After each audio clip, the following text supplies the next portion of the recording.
breaking your freaking heart and carelessly throwing it into a blender. A blender, people. That's what one reader said this book did. Forget paper cuts. We're talking emotional Cuisinart.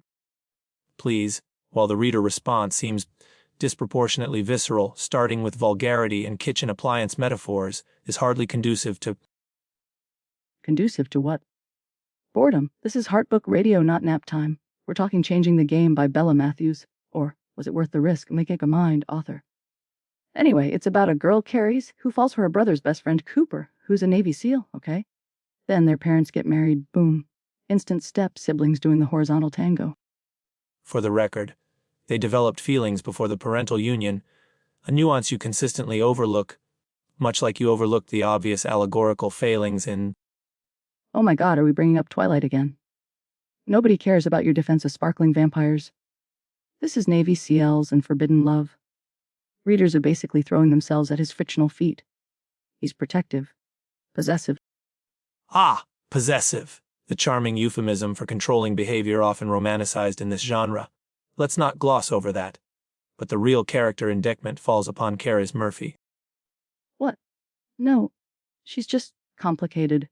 Okay, fine, she hides a huge secret. Apparently she has lupus. And pushes Cooper away like he's radioactive garbage.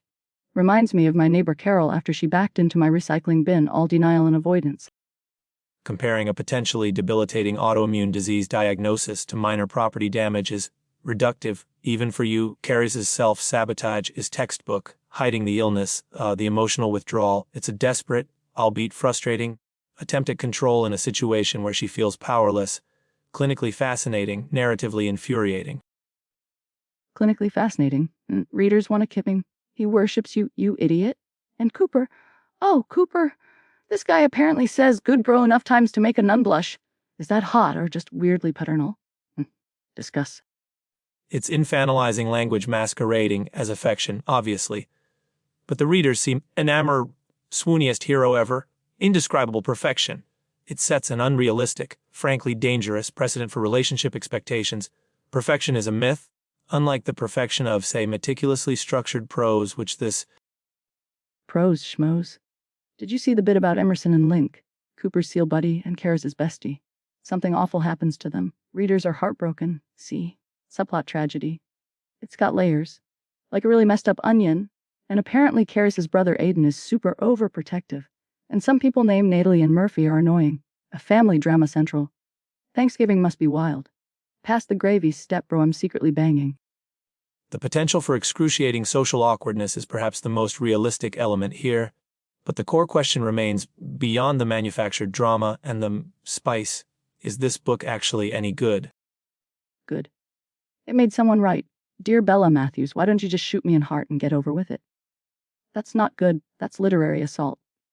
And people learn at Franam needing vodka and chocolate. One listener email, probably fake. Thanks Laszlo asks if Carrie's hiding her illness is worse than Cooper being possessive. What do you think? I think relying on fabricated listener emails is pathetic. Both actions stem from insecurity and fear. But Carys' deception directly impacts Cooper's ability to offer informed support. His possessiveness, while problematic, seems presented as a positive trait within the narrative's framework. It's comparing apples and toxic oranges. Toxic oranges he wants to peel. Okay, but the cliffhanger, people lost their minds. Brutal. Savage. Emotional torture. Apparently Cooper gets hurt or something in Germany. Is it fair for an author to just emotionally shank their readers like that?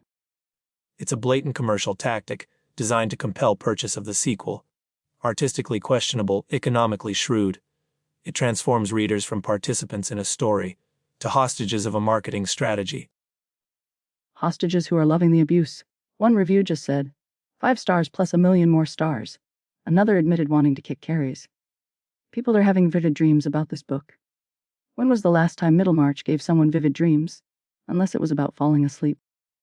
Comparing Bella Matthews to George Eliot is like comparing, you to a seasoned broadcaster. The point is, the intensity of the reaction is notable, if not necessarily indicative of literary merit. If Cooper Sinclair were a sandwich, what would he be? Ooh, a hero sub, packed with heat, maybe a bit too much sauce, definitely served on something sturdy because he's ex-military. What about Carys? A cucumber sandwich with the crust cut off, hiding a single incredibly spicy pepper inside, looks bland, then inexplicably burns you. Okay, that's weirdly accurate. All right, verdict time, let's rate this emotional blender. Using a rational scale seems futile, therefore, I give Changing the Game 3 out of 5 unresolved psychological complexes. It manipulates, it frustrates, but it undeniably provokes a reaction. Weak? I give it 5 Navy SEAL abs out of 6 shattered reader hearts. It's messy. It's ridiculous. It ends like a punch to the gut, and I kind of want the sequel immediately. Don't judge me. Judgment is implied heavily. That's all the time we have for today's Imery Autopsy. Join us next week when we tackle Gregor the Sentient Doorknob Finds Love. Sounds riveting. Kill me now. You've been listening to Heartbook Radio. Don't touch that dial unless it's to turn us up louder.